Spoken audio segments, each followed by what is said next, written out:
கேள்விப்படுறோம், அந்த கூட்டாளி மவுத், இந்த கூட்டாளி மவுத், காதுக்கு விழுது. ஏன்?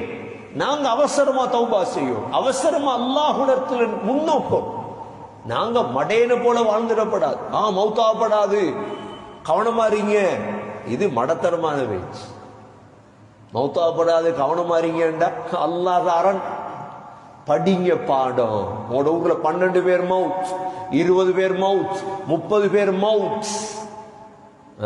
மௌத்த தடுக்கலுமா? மௌத்த தடுக்க இயலாது.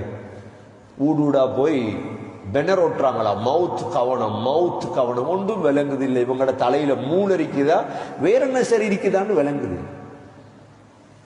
ஒன்றுமே விளங்குது இல்லையே. கொஞ்சமா சிந்திக்கிறாங்க இல்லையே. அல்லாஹ் ஏன் மௌத்த தாரா? வீட்டுக்குள்ள இருந்தவன் தானே மௌத்தாகிறா, வெளியே சுத்தினோட மௌத்தாகிறா. வீட்டுக்கு இருக்கிறார், பாதுகாப்பா இருக்கிறார், கவனமா இருக்கிறார். அல்லாஹ் மௌத்தை கொடுக்கிறானே. பாடம். மற்றவங்க படிங்க பாடத்தை. குர்ஆன் பக்கம் வா, வேறொன்றும் இல்லை. நீங்க எதை சேர்த்தாலும் எதை சேமித்தாலும் அது நஷ்டம்தான் உங்களுக்கு தரும், குர்ஆனை தவிர.